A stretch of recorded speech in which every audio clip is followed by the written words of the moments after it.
the man who played the violin on the street, and one day someone recognized him. In a world full of people screaming for attention, sometimes the true miracle happens in silence. What if I told you that one of the greatest healers of souls this city has ever seen doesn't wear a lab coat, doesn't have an office, and isn't even known by most people? Well, yes, his name is Daniel. He's not on stage or in the rankings, but on the sidewalks. He plays the violin amidst honking horns, hurried footsteps, and glances that don't always see him. And the most surprising thing? His music has been healing.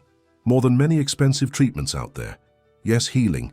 Emotional pain, chronic loneliness, deep emptiness. People who were on the verge of giving up have started to dream again, just by listening to him. This story is not about conventional success.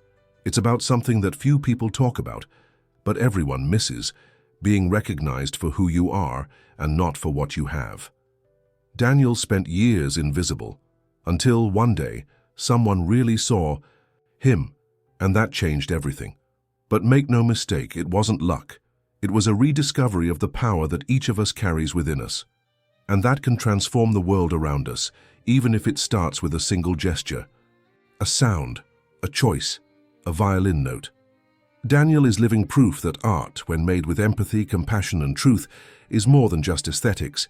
It's medicine for the soul.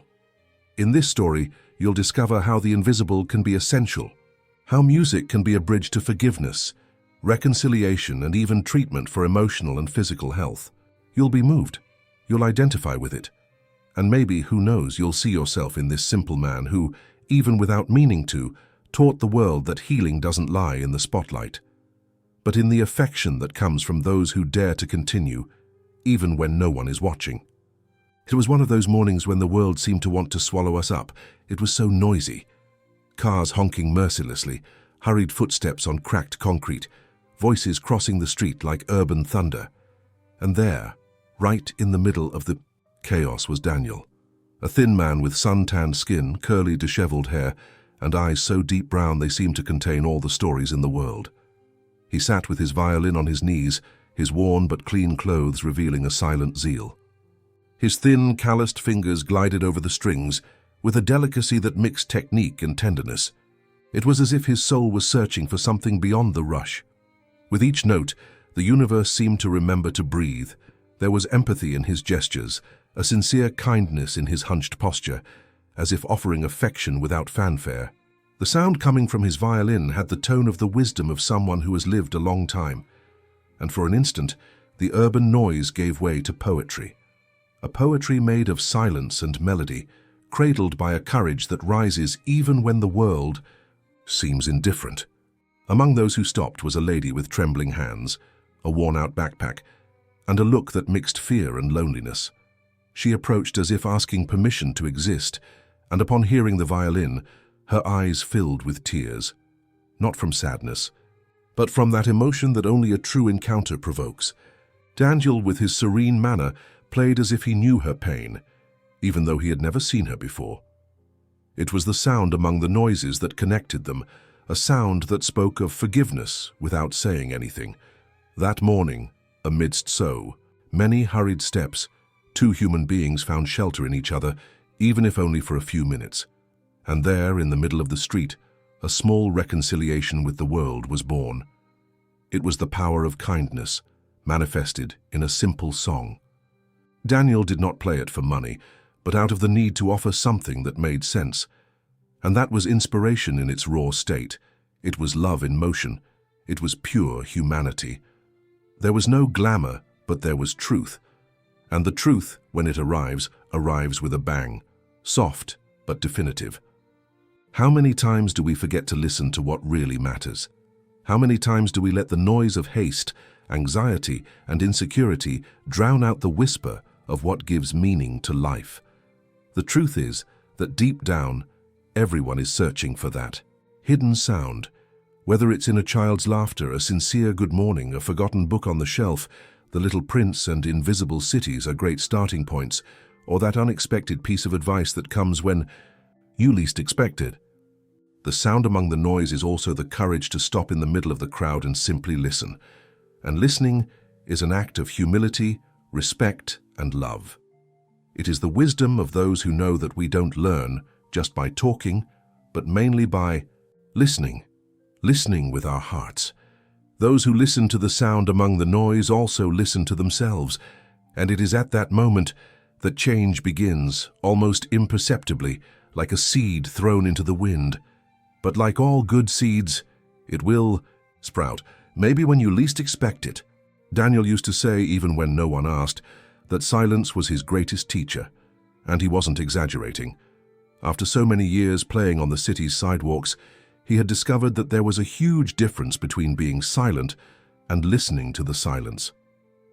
It was in this invisible interval that the most profound answers emerged, those that cannot be put into words, but that are understood by the heart. Silence, for him, was more than the absence of sound. It was a sacred space where wisdom settled. Amidst the solitude of cold nights, when footsteps became rare and the headlights of cars became distant figures, Daniel would talk to his soul, and there, without an audience or applause, the most sincere melodies were born. Silence was like a mirror that reflected not only what he was, but everything he could still be. An invitation to humility, to understanding one's own smallness in the face of life's grandeur. There, in the interval between one note and another, he understood the true power of compassion, with himself and with the world. It's funny how silence scares, isn't it? In a world where everything needs to be filled, time, screen, attention, silence seems like a threat. But Daniel embraced it with affection, as if he were meeting an old friend. It was in silence that the most precise intuitions, the purest ideas, the flashes of hope that rekindled his trust in human beings emerged. Silence didn't make him feel alone. On the contrary, it was when he felt most connected to life, to his humanity. There was a kind of reconciliation there between what he wanted to be and what he already was, and perhaps that's why his music touched those who allowed themselves to listen so deeply. Because it wasn't just sound, it was the interval between sounds. It was what the melody kept silent that truly moved. Silence guided his hands, his breathing, and even his gaze. It was in silence that Daniel found strength. He knew, with the gentle certainty of someone who has been hurt a lot, that only silence is capable of teaching what the noise of the world tries to hide. The power of kindness that arises quietly but transforms everything it touches. For those who are always in a rush, the idea of stopping and listening to silence seems like a waste of time. But what if that is precisely where the solution to everything lies? Have you ever tried to spend 5 minutes in absolute silence? Without a cell phone, without a TV, without voices, just 5 minutes. At first it may seem uncomfortable, even distressing. But then, something opens up. Maybe a knot is untied, a thought is revealed, or a hidden feeling comes to the surface, asking for forgiveness. It is at that moment that silence becomes a guide, not a tormentor. It points inward, and what lives inside, my friend, is affection, is love, is fear, is insecurity, and also courage. Courage to face yourself head-on, without filters. Daniel learned this without reading expensive books, without going to spiritual retreats in distant mountains. He learned right there, on the street, listening to what life whispered to him when no one else was around. And this silent learning shaped something inside him that would transform everything. Daniel was not a doctor, nor a therapist, nor did he have a diploma hanging on the wall. But his music healed. It healed because it came from a place where pain and hope mix like watercolor paint. It was common to see someone stop in front of him, lean against the wall, close their eyes and let the tears flow as if they were releasing the weight of years in silence. There was a girl once who was rushing past on the way to work and, upon hearing a melody in a minor key, stopped, as if someone had called her name. She stood there motionless, listening to Daniel play as if he knew exactly what she needed to hear. And maybe he did know, not with reason, but with the compassion that only those who have been at rock bottom recognize in others. His music did not offer answers, but it provided space for questions. And sometimes that is all we need, a safe place to feel. It was affection in the form of sound. It was respect for the pain of others, even without knowing it. It was pure empathy vibrating between one chord and another. When Daniel played, there was always an air of redemption. It was as if each note said, "You can still try one more time." People sat on the sidewalk, lay down on the grass on the other side of the avenue, turned off their cell phones, a rare thing, and simply listened. It was there in that informal encounter that something subtle and powerful was born. Reconciliation. With one's own mistakes, with someone who had moved away, with the inner child that we had learned to silence. The most curious thing was that no one left there the same way they had arrived. Some laughed, others cried, but everyone left different. Daniel didn't ask for names or stories, but in his attentive silence, there was a sincere listening, as if to say, "You can rest in peace, I'm with you." That was the cure, not the kind that eliminates pain, but the kind that restores meaning. It was as if the music opened a window inside people through which a breath of humanity, hope, and love entered, a reminder that even when wounded, the heart still knows how to beat gently. And perhaps that is what the world needs most: space for healing. Not the kind that comes with pills and prescriptions, but the healing that comes from an attentive look, from sincere listening, from a hug, even if it is just a sound. Daniel's music healed because it demanded nothing. It offered, it gave itself. It was an act of courage and sincerity, a gift from someone who, even with little, decided to share everything. And look, if you want to experience this kind of healing, start small. Listen to a song that has left an impression on you, like O Leonzinho by Caetano, or an old song from your childhood. Go to a street concert, close your eyes and feel it. You will realize that healing lives where there is empathy, where there is understanding, where love does not need to be spoken to be felt. And little by little, when the soul is heard, the noises lose strength. That is what Daniel understood almost magically, that when music is honest, it sews together what was torn from within. And that, my friend, is just the beginning. Daniel learned the hard way and in the silence of the sidewalks that what is most valuable in life cannot be seen. He himself was invisible to many people.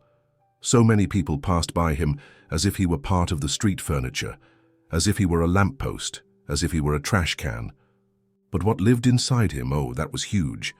It was made of stored love, memories, wounds, and courage. The world, distracted and rushing, forgot that behind that tired face there was a soul rich in wisdom. How many times had he seen eyes avoid his as if afraid to face their own humanity reflected there? Still, he never hardened.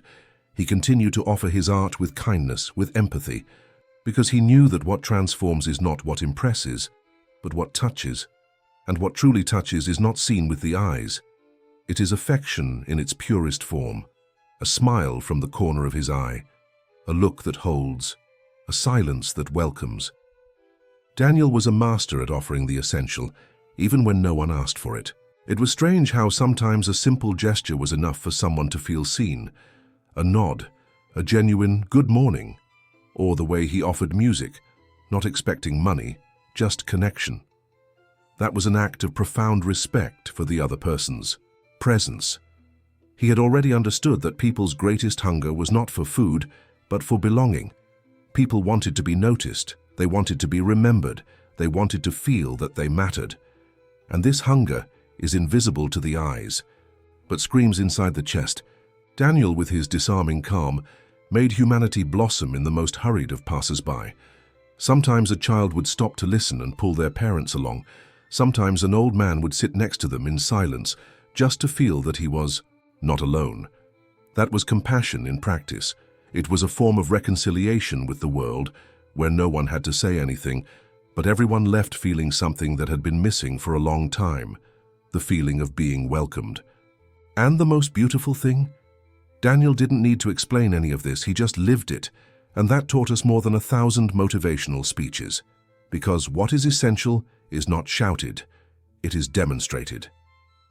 In his patience on rainy days, in the way he shared a piece of bread with another street artist, in the sincerity of the notes he played, everything was charged with a subtle but immense power, the power of kindness. Nowadays we are surrounded by excess but lacking in what really matters. We have plenty of information but little inspiration. We have lots of contacts but a shortage of true affection. And Daniel, there, invisible and essential, showed that sometimes salvation lies in simplicity. That kindness can be a balm, and that listening to someone truly can change the course of a day or an entire life. Whoever could see Daniel wasn't just seeing a man. They were seeing the courage to be whole in a world that lives in pieces. It was on a cloudy afternoon, one of those that seem a bit lazy, that Daniel noticed a different look in the crowd. It wasn't one of pity or haste. It was one of genuine attention. A woman, dressed modestly and with clear eyes, stood there, still for almost the entire performance. She didn't just listen, she listened with her heart. She didn't look at the violin or at Daniel's hands. She looked at him, and in that look, there was something he hadn't felt in a long time: recognition. As if finally someone saw the man behind the sound, the human being behind the street. It was a moment filled with emotion. Daniel, who usually played with his eyes closed, kept them open that day. That silent exchange said more than any conversation. It was as if, finally, the universe whispered, "Now it's your turn." It was the power of trust blossoming in the unexpected. She didn't give him coins, she didn't say anything, she just smiled and stayed. And in that stay, there was affection, respect, hope. That night Daniel slept differently. The violin still by his side, his heart lighter. He didn't know who that woman was, but something in him told him it wasn't a coincidence. A few days later, she came back. This time she started a conversation. Her name was Clara, an independent music producer, sensitive to the stories of those who make art with their soul. She said she heard in Daniel a voice that needed to be amplified. She saw more than notes. She saw humanity. She saw wisdom. She saw truth. And the most beautiful thing, she didn't offer fame or glamour. She offered presence, sincere support, an outstretched hand. That meeting was like a ray of light in the darkness of so many uncertainties. Daniel didn't get carried away by promises. He learned to keep his feet on the ground. But he felt for the first time in a long time that he was no longer invisible, that someone had seen him completely. It was as if his existence finally made sense in the eyes of another. And that, my friend, is one of the purest forms of love. Seeing someone for real is an act of courage. In a world where everyone is distracted by their own pain, pausing to see the other is almost a miracle. But that's exactly what happened with Daniel and Clara. And there was born something stronger than any contract or project, a partnership governed by empathy and mutual respect. She began to visit him frequently, recording his sounds, listening to his stories, laughing at his lame jokes. It was as if she had put her hand in the dirt and helped lift Daniel off the ground. And mind you, she didn't change his life with money. She changed it with attention. She changed it with compassion. She changed it with the sincerity that so many claim to have, but few practice. This encounter rekindled in Daniel the courage to dream. And there is nothing more powerful than a dream that refuses to die, even under the dust of routine, because sometimes all it takes is one person to see it, for everything to change. Time passed, and little by little Daniel's music began to echo beyond the streets. Clara, with her kind and stubborn way, organized a small performance at a cultural center in the city. Nothing grand, just a modest stage, a few chairs, and soft lighting. Daniel hesitated at first. Fear still lingered in his shoulders, mixed with that old insecurity of someone who has learned not to expect much from life. But Clara encouraged him with words that did not sound like empty compliments, but rather like truth spoken with affection. "You have something the world needs to hear." And he went. That night, when he picked up the violin and saw those people sitting down just to listen to him, his heart almost burst in his chest. It was as if, for the first time, all the years of silence, pain, and resilience had found a place to flourish. The respect in the audience's eyes, the sincere smiles, the applause filled with emotion, all of this was like a long hug that life finally returned to him. But what touched Daniel most was not the applause, it was what happened next. A lady approached him, her eyes wet, and said, "Today, for the first time in many years, I felt peace." Another young man hugged him tightly and whispered, "You reminded me of my father." It wasn't about fame, it was about humanity. It was about touching that which is invisible but essential. The recognition that transforms is not the kind that puts you in shop windows, but the kind that restores your confidence in who you are. Daniel, who had previously doubted his own worth, now walked with a different posture, not one of arrogance, but of strengthened humility. The wisdom he had cultivated alone was now being shared with other hearts, and that, yes, was the true gift. That was the victory of kindness over cynicism, of affection over coldness, of empathy over judgment. It was the power of kindness opening doors that fear had once closed. And the most magical thing, the recognition brought new connections. Musicians sought him out, children saw him as an inspiration, people in the neighborhood began to call him by name. Daniel, who had previously been just another face in the crowd, was now someone who was remembered fondly. But he was not dazzled. He continued to go out into the street playing on the sidewalks because that was his home. That was where it all began. But now, there was a light inside him, a light lit by the understanding that he had always been valuable. He just needed someone to help him remember that. This light did not come from outside. Clara only helped to reveal it. And just like Daniel, there are so many others out there, invisible, carrying powerful stories, just waiting for a look that says, "I see you." Because when someone finally recognizes what is sacred in us, we begin to believe again. And when we believe again, extraordinary things begin to happen. After the recognition, many would imagine that Daniel's life would have turned into a fairy tale. But the reality is different. Life continued to demand strength. Not the brute strength of his muscles, but that subtle strength that rises every day, even when no one sees it. Daniel still faced difficulties. The cold outside was unforgiving. The hurried glances kept passing by, and the violin, well, sometimes it went out of tune from fatigue. But now there was a flame inside him that would not go out. It was the flame of hope, of renewed courage. He had seen that it was possible. He knew the journey was long, but now he walked with a new feeling, purpose. It was no longer just about playing. It was about reaching out, about inspiring, about reaching out to those who were like he once was, invisible, lost, almost giving up. The strength to continue did not come from recognition, but from reconciliation with who he was, and that, yes, was fuel for the soul. He had difficult days, of course, days when loneliness would knock on the door again, when insecurity would whisper in his ear, trying to convince him to stop. But Daniel learned to dialogue with these ghosts.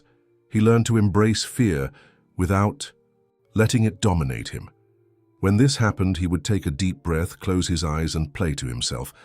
At those times, it was as if the music was saying, "I am here, you are not alone." It was his way of healing himself again, of remembering his mission. And in these small daily victories, Daniel found true wisdom, the kind that is not learned from books but from raw, real, honest experience. It was there that he understood the value of gratitude, not a forced gratitude like a calendar phrase, but the genuine gratitude of someone who knows that, despite the setbacks, he is still standing. That, even when hurt, he is still capable of loving, of smiling, of touching. That even without applause, he keeps walking, guided by the light of his own heart. The strength to keep going also came from the people who crossed his path. Sometimes it was a child dancing to the sound of a violin. Sometimes it was a homeless person who came over just to hear a little piece. And of course, Clara, who, even when she was busy, always found a way to stop by, even if it was just for a coffee and a smile. These connections were like invisible strings that kept him going, even on stormy days. And it was by realizing this that Daniel began to share more. He began to teach other people to play, even with improvised instruments. The strength that he used to use only for himself now expanded. It was the strength of compassion multiplying. It was the strength of kindness in motion. Because he knew, moving forward is not just about resisting, it is also about taking others along with you. And when that happens, the journey, no matter how long it is, begins to make sense in a way that no solitary glory can give. Daniel never thought about leaving a legacy. In fact, for a long time, he didn't even believe that his life could inspire anyone. But time, that sculptor of stories, showed that even the simplest gestures, when done with love, plant roots. His legacy was not in awards nor on crowded stages. It was in the glances that met, in the souls that touched, in the silences that he taught people to listen to. It was in each person who, upon hearing him, decided not to give up. Once a young man approached him, moved, and said, "When I heard your music, I went home and asked my father for forgiveness." Daniel just smiled, with tears in his eyes. He said nothing, because he knew that the greatest legacies are silent. They are made of humanity, of empathy, of small gestures that, little by little, build bridges where before there were only walls. That was how Daniel continued, playing, loving, trusting without having to shout. Because what is true, my friend, echoes. Clara, who had been following Daniel closely, began recording everything. She recorded his songs, yes, but also his speeches, his pauses, his looks. She created a small channel on the internet called The Sound Between the Noises, where she posted videos of him playing in the streets. Little by little, without fanfare, the views began to grow. People from all over the world left messages saying how Daniel's music had touched them. People who were struggling with depression, with loss, with deep fears, found comfort in that simple melody, in that calm presence. And even without knowing them, Daniel felt each one. It was as if his compassion passed through the screen, as if his affection could be felt even from miles away. This was more than success. It was purpose. It was the power of kindness in its purest form, spreading slowly like a seed in the wind. And he didn't even try to do it, it just was. The world was finally listening. The most beautiful thing of all? Daniel never changed his essence. He continued to wake up early, playing in the same streets, offering the same music. He continued to pay attention to those who no one saw. He never wanted to be a star. He wanted to be a bridge. He wanted his existence to help others reconnect with themselves, and he succeeded. This was his legacy, a trail made of sounds and silences, of forgiveness and hope, of courage and humility. He was a living reminder that true inspiration is not imposed, it is offered. And the most impressive thing is that he never needed to say, "Look at me." People looked at him because they saw in him a reflection of their own humanity, and in this mirror, cleansed by so much affection, they recognized themselves. Daniel, with his quiet manner and gentle smile, left a mark. That time does not erase, because what is born from the heart lives beyond time. Daniel never had a medical degree, but his violin has been a painkiller, a calming agent, and an emotional anesthetic for many people. What he didn't know, until he got to know Clara better, was that science had also begun to prove what his instinct had known for a long time. Music heals. And not just metaphorically. Studies showed that listening to music regularly can reduce stress, alleviate symptoms of depression, control anxiety, and even help treat chronic diseases such as hypertension and Parkinson's. Clara shared with him stories of hospitals that incorporated music therapy into their treatments, where patients responded better after musical sessions. Daniel was silent for a while, moved, and said, "So you mean that what I do really helps to heal?" She nodded. And at that moment, a new dimension opened up before him. His sound, previously seen as art, was now also medicine, and that changed everything. Clara then began taking him to health institutions, rehabilitation clinics, nursing homes, public hospitals. At first, Daniel found that environment strange, but the first few chords were enough to see the immediate effect. An elderly man with Alzheimer's humming a forgotten melody. An emotional nurse saying she hadn't heard the sound of a violin since childhood. A hospitalized child smiling for the first time in weeks. It was an everyday miracle. Daniel's music didn't cure the disease itself, but it treated the pain that comes with it. Fear, loneliness, hopelessness. It was like a warm blanket on a cold night. It doesn't solve everything, but it welcomes, envelops, soothes. And that's where the true power of kindness comes in, doing something that touches someone without expecting anything in return. Daniel was no longer just the man with the violin. Now he was part of something bigger, an instrument, not just musical, but human, a channel between pain and relief, a hug that spread in the form of sound. And if you're reading this now, perhaps wondering how to apply this to your life, Here it is. Use music as your ally. Are you going through a difficult time? Create a playlist only with sounds that bring you good memories. Sing in the shower. Dance alone in your living room. Learn to play a simple instrument, a ukulele, a flute, even a harmonica. You don't have to be an artist to benefit from art. You can also seek out music therapy sessions. There are even free ones at universities and public hospitals. Allow yourself to cry while listening to a song that touches you. This is also healing. And if you work with people, in schools, hospitals, social projects, take music with you. Take it like Daniel does, with humility, compassion, and love. Because deep down, when the soul listens, the body also responds. And sometimes healing begins right there, in the sound that silences the pain. As the months went by, Daniel became more than just a street musician. Without realizing it, he had become a bridge between the invisible and the essential, between pain and hope, between illness and relief. It was beautiful to see how even without changing his simple essence, he now also played in spaces where art was almost an everyday miracle. It was common to hear comments like, "The pain seems less when you play," or "Your music reminded me that I'm still alive." Clara, moved, said that Daniel was not just a musician, he was a healer of souls. And that didn't come from technique, but from sincerity. Because when art is born from affection, respect, and compassion, it has the power to open doors that had been locked for years.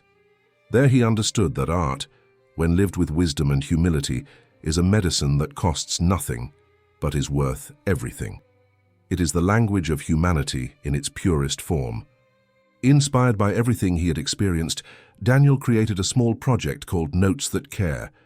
With the help of friends and volunteers, he began to take music to forgotten places, shelters, underprivileged communities, psychiatric hospitals, prisons.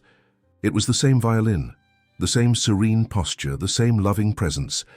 And the impact was always the same. Eyes that had previously been dull would light up. People who had not spoken for days would hum a melody. Anxious children would become quiet, mesmerized. This was not about talent, it was about empathy. It was about allowing the other person to be touched, without judgment, without pressure, just with love. Art there became a bridge to reconciliation, to forgiveness, to a new chance to start over.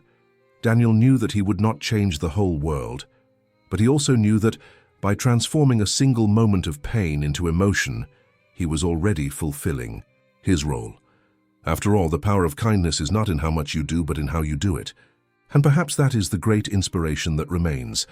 Art is within our reach. You don't have to be a great artist to bring healing to someone. You can paint with your child on the living room floor, write heartfelt letters, cook with background, music and affection in your gestures. You can start a book club with friends and discuss stories that speak of compassion and courage. You can bring theater to public schools in your city. You can volunteer by playing the guitar, telling stories, dancing.